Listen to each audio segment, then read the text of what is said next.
আমার text reply করো না কেন বলো তো? তোমাকে আমি হোয়াটসঅ্যাপ, ইনস্টাগ্রাম, ফেসবুক সব জায়গাতে টেক্সট করে রাখছি। টেক্সট তো ঠিকই যায়, কিন্তু যে ডাবল টিক ওইটাই উঠে না। তুমি কি সামহাও আমাকে ব্লক করে রাখছো? Oh no! কোনো সমস্যা নাই, তোমার অন্য কোনো আইডি থাকলে আমাকে বলো, বা অন্য কোনো অ্যাপস থাকলে আমাকে বলো, আমি ওখানে তোমাকে টেক্সট করব। আর শোনো, আমি তোমার জন্য জিম জয়েন করছি, মাঝে মধ্যে একটু বিউটি পার্লারও যাই। সো এখন তো আমরা রিলেশনশিপে যেতে পারি, তাই না?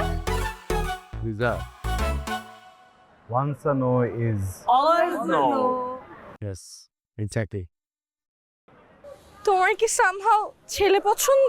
Oh shit! Sorry! Lisa, problem is vacation. Vacation? কিসের ভ্যাকেশন? ধরো তুমি ইউনিভার্সিটি থেকে 7 দিনের জন্য একটা ছুটি পেলা, হ্যাঁ, এই 7 দিনের ছুটিতে তুমি ভেকেশনে ঢাকার কোথায় যাবা? ঢাকা কি একটা ঘোরার জায়গা? আমি তো ছোটবেলা থেকে ঢাকা বড় হয়েছি। ঢাকায় কিছু দেখার আছে বলো? Exactly, this is my point. বুঝতে পারছো? আমি এখানে বড় হয়েছি, ছোটবেলা থেকে আমার চারপাশে এক্স্যাক্টলি তোমার মতো মেয়ে ভরা ছিল। আমি এখানে কোনো কানেকশন ফিল করি না, দেখলে মনে হয় আমার বোন দাঁড়িয়ে আছে।